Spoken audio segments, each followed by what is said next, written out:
Labas rytas, bičiuliai. Turiu labai retą atvejį mūsų praktikoje, bet tai yra 80% dominuojančių Lietuvos terasų. Šį kartą mes dirbam su vakuuminiu būdu impregnuotos pušies karkasu, o terasinė danga yra vakuuminiu būdu impregnuota pušis. Tai yra patys pigiausi, patys ekonomiškiausi sprendimai terasų. Ir šitoje vietoje aš noriu pakalbėti apie tai, šitų paprastų pušinių terasų Achilo kulnai. Tai yra silpnos vietos, kurias aš matau ardydamas senas terasas, senieji sprendimai, kas iš to gaunasi ir kaip darom ir eliminuojam tas problemas mes. Taigi, pušinių terasų Achilo kulnai, silpnos vietos, kurios pirmiausia pradeda gesti. Manau, tai yra labai įdomi tema, ypatingai pavasarį, kai ruoštės daryti terasas. Taigi, bičiuliai, su jumis Saulius Venslauskas, statome jums išskirtinės terasos jūsų namams. Šiandien mes kalbam apie elementarą pušelę. Važiuojam! Aukštis. Pušiniai terasai, kuo jinai aukštesnė, tuo geriau. Erdvės po apačią, kad prasiventiliuotų.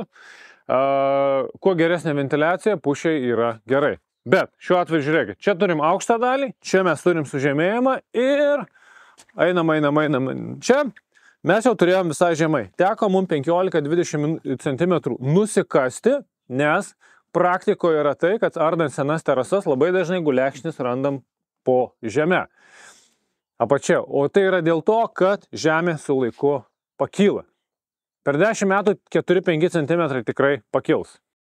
Drėgmė po terasa. Kaip sako italai, vanduo nieko taip nepūda kaip medį ir mėsą.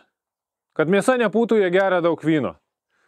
Terasai po apačią geriausia įsirenginėti drenuojančių akmenų sluoksnį. Tai yra viską padaryti, kad tos drėgmės būtų kuo mažiau ir kad jinai kuo greičiau išsigaruotų. Tai va, kaip matėt, mūsų visose terasose yra akmenys po terasa. Kaip sakau, tai nėra prabanga, tikrai tai ne pagal biudžeto eilutę, tai sudaro labai nedaug, bet jinai tikrai prisideda prie to, kad jūsų pušinė terasa gyvuotų ilgai. Nešančio karkaso guldymas tiesiogiai ant polius. Senais laikais buvo priimta, kad tai yra kur kas tvirčiau. Mes darom betoninį polių, ant jo remiam nešantį karkasą, dedam kartais bituminės dangos, kad drėgmė eitų ir bus viskas gerai. Bet aš turiu ne vieną atvejį, kai terasa viskas puikiai, išskyrus vieną tašką, kai yra čia supuvę ir prapuvę. Tai va, dabar mes darom viską ant ilgasiegių. Vienas dalykas, gulekšnis yra pakeltas, jis negauna drėgmės iš polio. Antras dalykas, dabar mes visi žinom, kad terasas darys su nuolydžiais reikia. Ir jeigu mes turim sudėtingos konfiguracijos terasą, L, M, Z ir panašiai formų, turim langus prie fasado, kur reikia privesti, mums viršutinį aukštį būtent langai reguliuoja. Mes gręždami polius ne visada tiksliai žinom, koks bus aukštis. Gali ten atspėti centimetrų 2 tikslumu, bet ilgasriegiai mums padeda susigaudyti aukščius. Senose terasose visos skylės būna išpuvę. Nuo to terasa greičiausiai nenukrenta, bet dedant plieninį cinkuotą ilgasegį po 2 metų jau būna jis visas surūdijęs, rūdys skylėje ir rūdys neleidžia tą drėgmę įsiskirstyti. Tai praktiškai šitos skylės yra pastoviai drėgmė ir jos pradeda pūti pirmiausia. Dėl to mes naudojam tik tai nerūdijančio plieno ilgasegius, kad jis bent nepradėtų rūdyti ir savo rūdim neskatintų tos drėgmės laikytis dar ilgiau. Laikančio karkaso tvirtinimas su nešančiuoju. Labai dažnai senai būdavo naudojant 5 iš 100, 5 iš 80 ir daroma įstrižas tvirtinimas. Įstrižai visą kitą. Taip, Skandinavijoje tai priimta, bet lietuviai labai mėgsta pataupyti ir dažniausiai naudoja plieninius cinkuotus varžtus. Ir kas iš to gaunasi, po 3-4 metų apie 80% tų varžtų būna nutraukyta. Tai va, tai dėl to mes sakom, jokio šoninio tvirtinimo terasai ten, kur jinai mediena tarnauja drėgmėje. Tvirtinimą tiesiogiai iš viršaus mes ir 6 mm diametro varžtais, medsraigčiais. Ir šitoje vietoje kita problema iškyla, ką aš matau. Žmonės nelabai blogas ilgio parinkimas. Pavyzdžiui, tikrai būna 95, bet bando suveržti 120 diametrą. Tai reiškia, žiūrėkit, dedu varžtą, čia tik tai sriegis. Ir kad bent kiek pritrauktų, jie varo medieną giliai, tą varžtą į medieną. Ir gaunasi, kad šita mediena viršutinė suskaldyta. Žiūrėkit, prisiminkim, koks turi būti varžto medsraigčio ilgis pagal jūsų tvirtinimo konstruktyvą. Realiai turėtų būti taip. Ta dalis, kurią jūs bandot pritraukti, tai yra trečdalis jūsų varžto ilgio. Ir dar 2/3 tiek, kiek turi įsikabinti sriegis. Šiuo atveju mūsų tiek nešantis, tiek laikantysis yra 95. Mes neturim galimybės 2/3 įsriegti. Tada žiūrėk kitaip. Dedi varžtą ir skaičiuoji, kad tavo sriegis pilnai įeitų ir be sriegio dalis pritrauktų prie nešančiosios dalies. Tai tokiam karkasui naudojam 6 iš 160 arba dar geriau 6 iš 180 varžtus, medsraigčius. Ir paskutinis dalykas, jokių plieninių cinkuotų varžtų lauko statybo, ypatingai su impregnuota mediena. Pasižiūrėkit, visi rimti varžtų gamintojai savo specifikacijose sakos, jeigu išėjai į lauką, jeigu turi bet kokią rūgštinę druskos aplinką, tik tai nerūdėjantis plienas. A2, o jeigu pajūrio zona, jeigu kietmedis A4. Tai va, lietuviai mes mėgstam vis dėlto naudoti plieninius niskuotus varžtus. Ir po 2-3 metų, ypatingai su vakuuminiu impregnavimu, termopušim, kietmedžiai, jie jau būna labai pavargę. Laikančio karkaso jungimas skersgaliais. Atnešančio karkaso jungiamas šitaip, kad būtų lygų, gražu, visą kitą. Bet skersgalis yra silpniausia medienos dalis. Per čia jinai traukia drėgmę ir kadangi jie sugilausti, yra neuždaryti, ta drėgmė ją pradeda pirmiausia ir pūdyti. Vėl kritiškai svarbus atramos taškas, bet jisai genda pirmiausia, jeigu sujungiam. Dėl to mes visada jungiam. Prasikeičiam, jungiam tarpusavyje, klijuojam tarpusavį ir dar dedam bituminę juostą, kad drėgmė nepatektų iš viršaus. Jeigu vis dėlto dėl konstrukcinių dalykų arba jeigu gulekšniai turi eiti tiesiai ir jūs esat priversti jungti galu, tada paliekam tarpą tarp gulekšnių 5 mm, klijuojam tarpusavį ir dedam bituminę juostą, kad drėgmė nepatektų iš viršaus, bet tarpelis tam, kad jeigu ir pateks drėgmės, jinai turėtų galimybę išsiventiliuoti.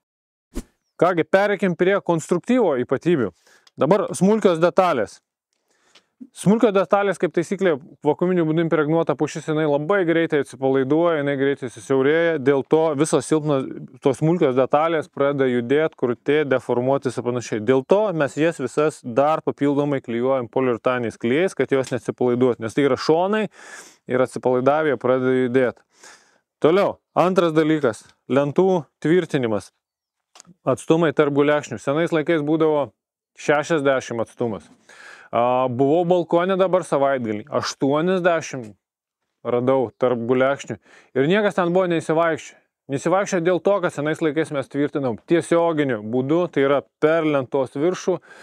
Balkonas nesideformavęs dėl to, kad yra trumpa lenta. Kuo ilgesnė lenta, tuo tas žingsnis turi būti mažesnis, nes ilga lenta duodasi didesnį sukimą.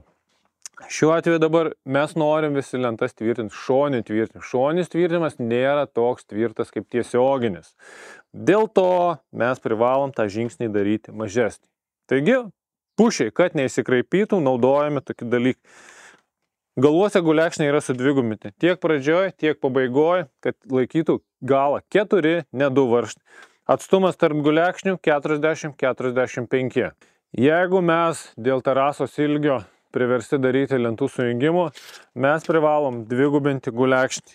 Negalima jungti ant vieno gulekšnį, nes mes sujungsim, reiškiasi mūsų varžtai įeis centimetras pusantro nuo lentos galo, tai reiškiasi po pusės metų jūs jau pradeda įsideformuoti, sukioti. Dvigubintas gulekšnis, ne? Prie lentų sujungimo. Toliau, visi karkaso galai yra surišti tarpusai tam, kad neduotų galam deformuotis. Jokių palaidų galų. Viskas surišta, apfreiminta, kad jis būtų kietas tas karkasas surištas į kaulą. Dar čia va grįžtant, čia šiuo atveju mes neturėsim rėminančios lentos. lentos tai šičia, tam, kad šitas gulekšnis nesivartytų, nesikraipytų, neturėtų galimybės būti surištas, tarpusavį surišam su juo prieš tai ėjusi gulekšnį, tam, kad išvengti ir neduoti jam vartytis. Lentos galas gali kabėti 5 cm. Jeigu mes padarysim 10, 15 arba, kaip matau, 20 cm, tie galai įsideformuos. Tas ypatingai aktualu, kalbant apie tas zonas prie palangės. Kiek kartų matęs, ypatingai prie kotedžų, pagrindinis gulekšnis eina čia arba čia, o šitas galas paleidęs. Pusę metų ir jie visi įsideformuos. Šiuo atveju žiūrėkit, mes turim lentas, va, štai šitaip. Tai reiškia, visas va, tas šešėlinės zonas, visas lygiai taip pat reikia įdėti papildomą gulekšnį, kad neduot į čia ėjusiai lentai deformuoti, sukiotis. Tai yra, kaip sakau, tai yra neefektyvus medžiagų panaudojimas, bet šitą dalyką privalai padaryti tam, kad neišsikraipytų, neįsisukiotų lentos. Čia ko gero sakyčiau Achilo kulnų kulnas, nes tai yra pats silpniausias mazgas, greičiausiai duodantis puvimą ir dėl jo atsiradimo greičiausiai keičiama terasa. Tai yra lentos ir gulekšnio nešančio tarpas. Čia greičiausiai įsimeta puvinys, čia greičiausiai pradeda pūti, čia greičiausiai atpalaiduojami lentą laikantys varžtai ir pradeda terasa deformuotis. Ir kadangi puvinys prasideda nuo karkaso ir lentos, pradeda pūti karkasas. Ir šitoje vietoje, kai aš sako žmonės, man reikia pakeisti kitas lentas, ne, tau nereikia keisti lentas, jau tavo terasoje yra pažeistas karkasas. Ir jeigu tu nori rimtai susitvarkyti, tu turi tvarkyti karkasą. Ir šitoje vietoje taip, galbūt sprendimas pasikeis tas kelias lentas, bet susitaikyk, kad tai yra laikinas sprendimas, tu tiesiog tą pūlinį uždažiai ir jo nesimato. Kad to nebūtų, ką mes darom? Beje, irgi, senų laikų irgi būdavo, kuo didesnį balkį dedu, 15 iš 15, 10 iš 10, tuo bus geriau. Bet, kas gaunasi, jeigu platus balkis, uždedu lentą, didelis plotas drėgmei, 3-4 metai ten visada yra išpuvę. O kai išpūvo, kaip ir sakiau, išpūvo pradeda pūti paviršinis sluoksnis, varžtas, kuris laiko lentą. Nebeturi kur laikyti, jis atsipalaiduoja ir paleidžia. Taigi dėl to mes dabar jau terasos nebenaudojam 10 ant 10, 15 iš 15, tiesiog 45, nes mums stambdumą būtent nešančioji briauna duoda 95, pilnai užtenka, kad atlaikytų. Antras, daug diskusijų ir daug karščių debatų sukeliantis sprendimas, tai yra laikančio gulekšnio dengimas bituminė juosta ir laido arba tarpelio palikimas tarp gulekšnio ir lentos. Daug diskusijų yra nesąmonė, sulys laidas į lentą ir nebus efektyvu. Dabar šitą sprendimą mes darom su viela, tik tai vakuuminiu būdu impregnuotai pušiai. Termopušiai, kietmedžiai, VPC ir bet kokie kitai dangai to nereikia. Nes šiuo atveju mes turim pušį, kuri yra jautri drėgmei. Šiemet, 2024 metais, buvau prie savo pirmosios terasos, kuri buvo padaryta 18 metais ir jau tada aš dėjau 2 mm elektros laidą.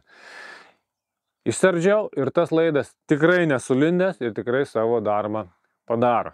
Antra diskusija, juosta pradės pūti medieną. Žiūrėkit, tame teisybės yra. Minkšta mediena, jisai gauna drėgmę, absorbuoja iš apačios, ta drėgmė kyla mediena į viršų ir kaip jam reikėtų išsigaruoti.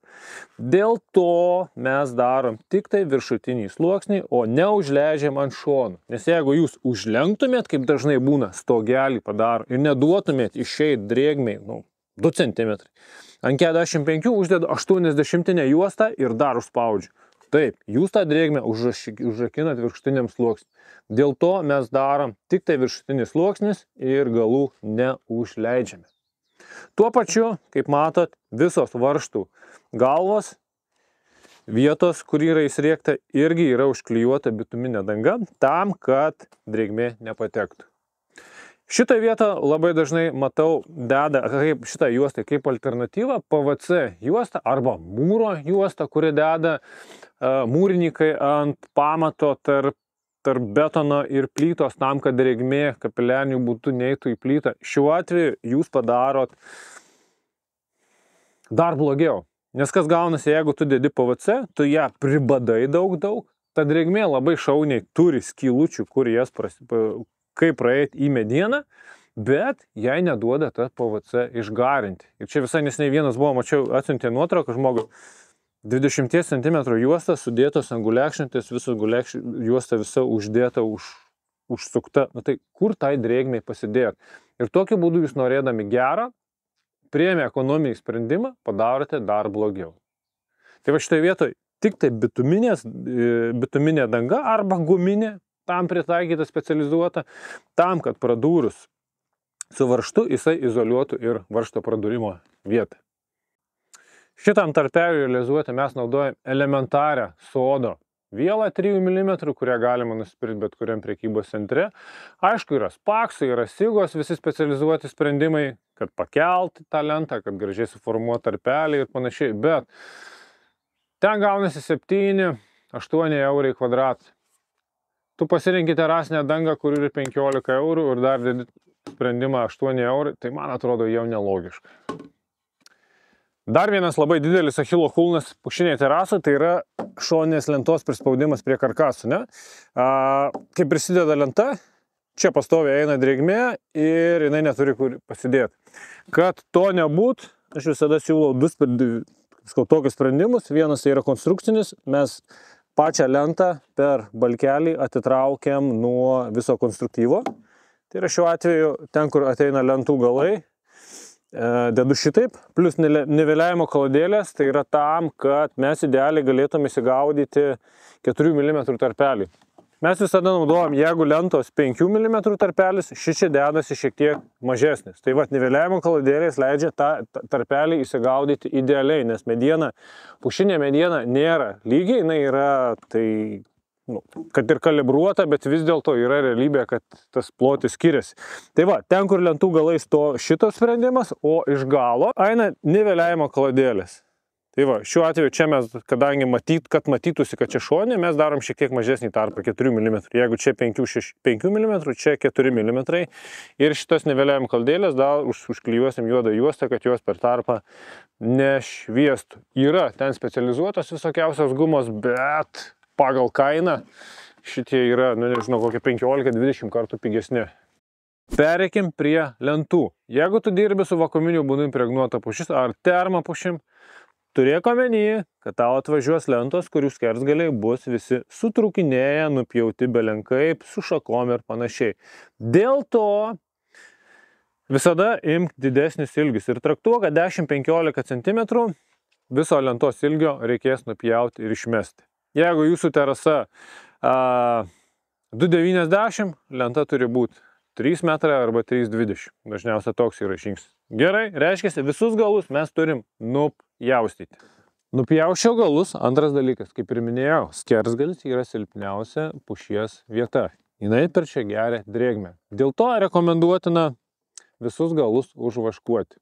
Prabangioje medienoje, kietmedžiuose, tie galai automatiškai atvažiuoja jau užvaškuoti.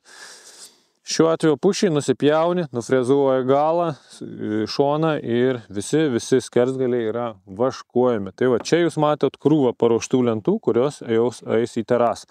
Ir dar, pjaustant, visada atkreipi dėmesį tokį dalyką, kad rekomenduotina, kad prie pačio galo nebūtų šakų.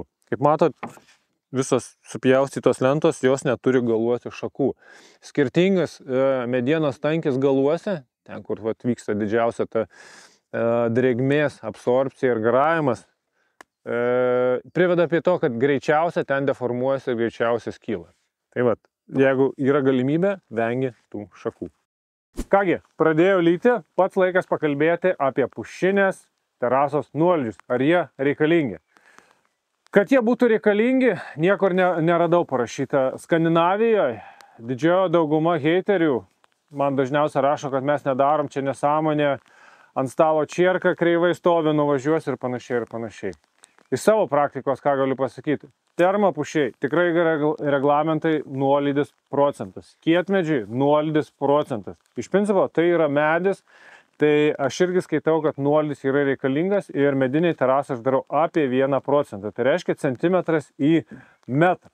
Daugas, pavyzdžiui, šiuo atveju mes turim terasą, kai lentos sudėliota šitaip. Didžioji daugumas terasų pas mane būna lentos statmenai į pagrindinį langą, bet šiuo atveju buvo kryptis nustatyta. Sako, čia pagal pasaulio šalis, nori, kad būtų išdėliota ir panašiai, ir mes turim 8 metrus. Tai čia mes turim 2,5 metrų, tai ko gero visiems kaip ir aišku. Padarau nuolį, 2,5, viskas, bet kaip šičia, nes čia nuolis būtų 8 cm, ne per visą ilgį, jeigu daryti vieną kryptį, juolab, kad mes turim fasadinį langą. Tai šitoj vietoj mes terasai darėm taip, ėmėm aukščiausią tašką, patį tašką leidom žemyn ir tada lentų kryptimi, nes pats efektyviausias nuolydis yra lentų kryptim, į šonus padarėm 1% nuolydį. Tai mes ir šitaip leidom, ir šičia. Ir šiandien mes ryte turėjom lietų, valanda ir terasa yra sausa. Tai va, daug kas sako, kad galbūt ir nereikia to nuolydžio, nes, tegul stovi tos balos, medis ilgiau drėksta, netaip įkaista ir panašiai ir panašiai. Bet aš pastebėjau, kad jeigu duosi pušiai ilgiau gertis to drėgmės plus stovinčios balos, tai tose vietose ir žaliuoja, ir greičiau pradeda gesti. Tai mano praktika, kiek aš matau, vis dėlto geriau padaryti taip, kad terasa kuo greičiau išdžiūtų. Nuolydžius darom visada. Gerai, pakalbėkime apie pušinės terasinės lentos kokybę. Visi sako, aš norėčiau A klasės, bet būkim biedni, bet teisingi. Terasinės lentos tai yra ta mediena, kuri jau niekam netiko, grubiai taip pavadinkim.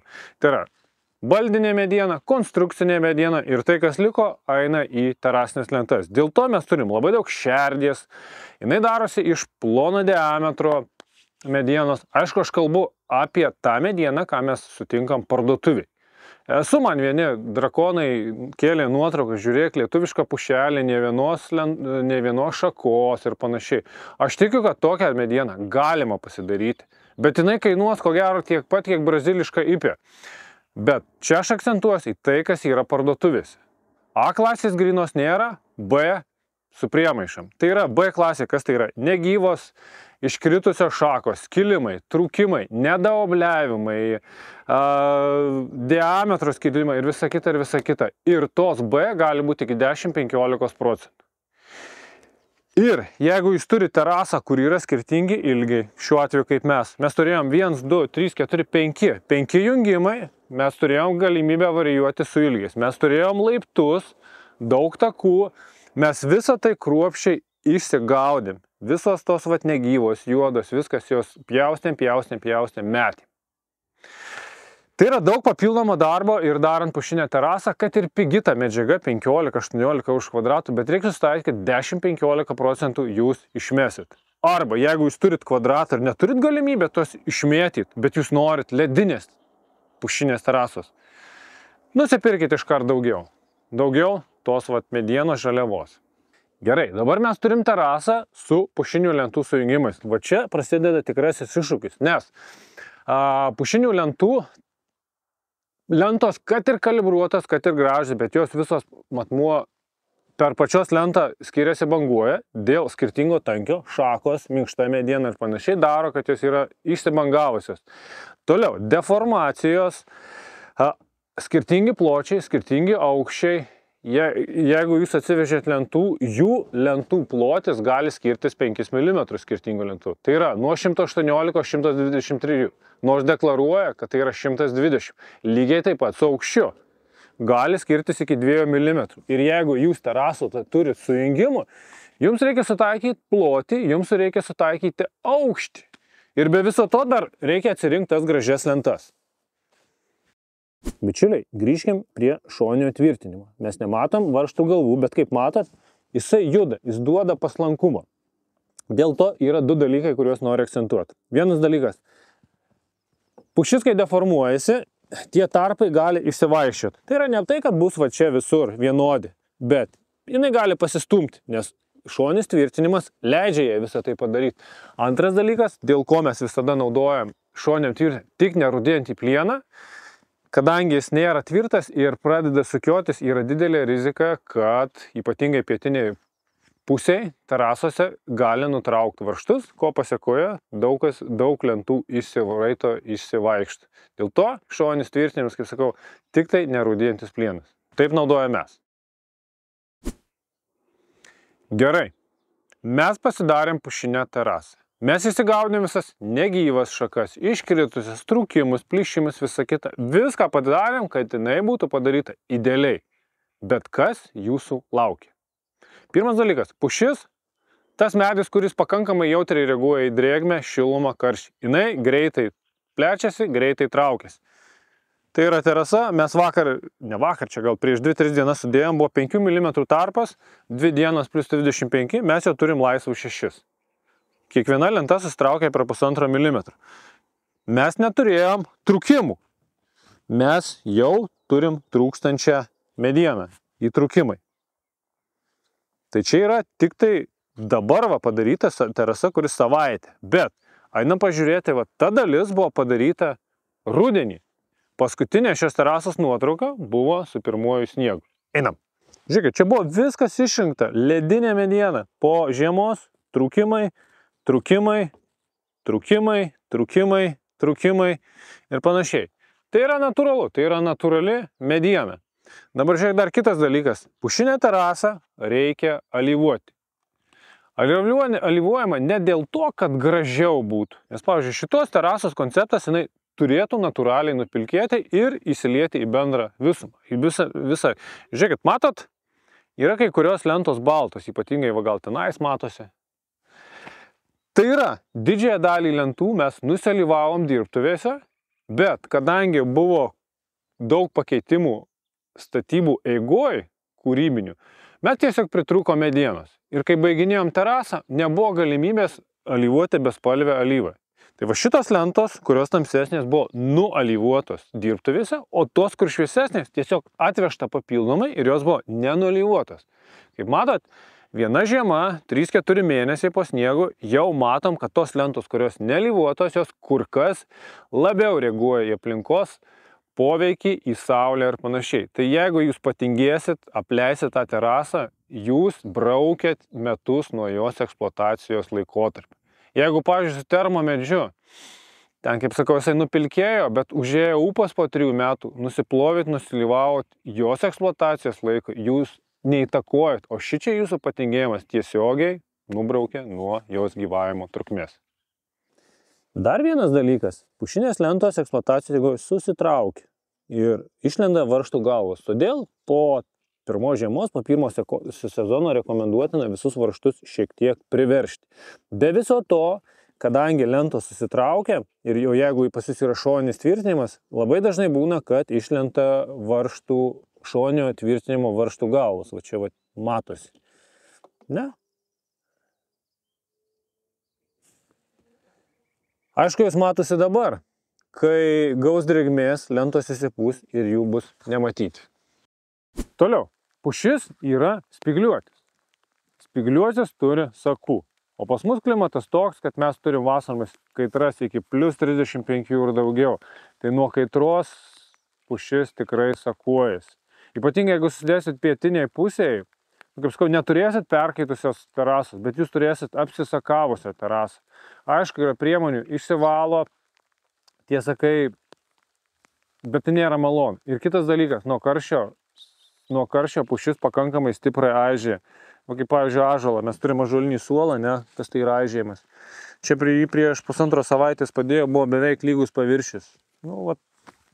Saulė plus 23-25 labai greitai suskeliai aižėja. Lygiai tas pats vyksta ir su pušiniu paviršiumi.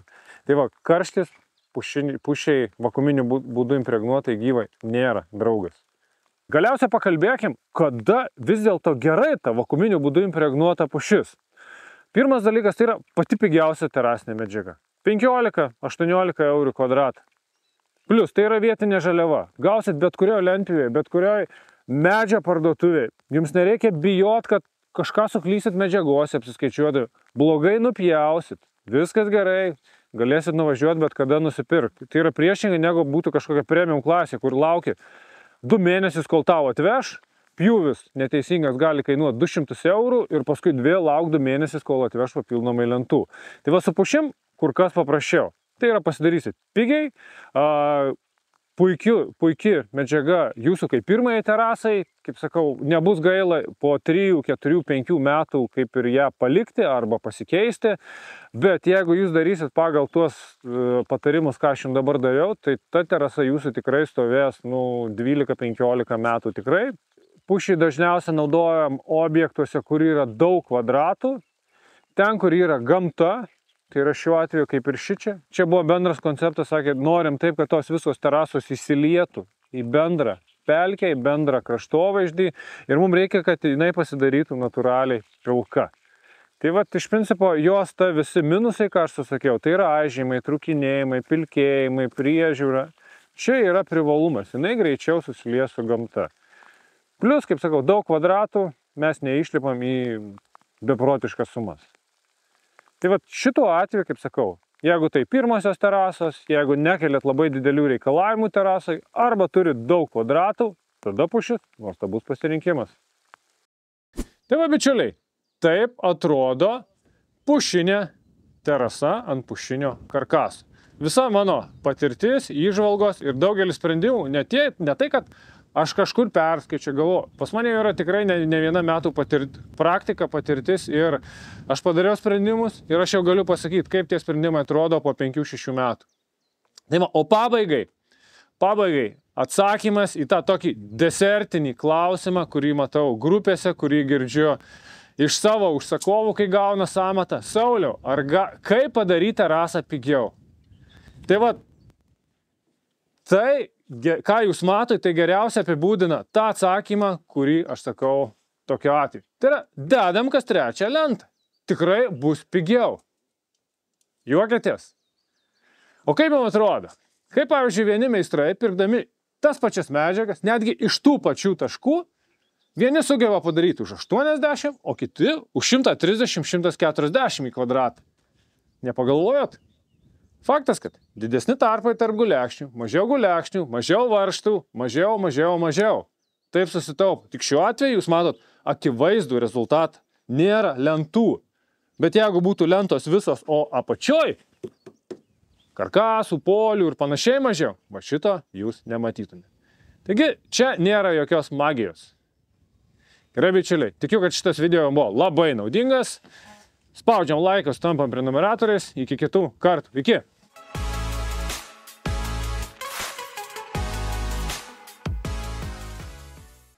Pamojuokite. Va.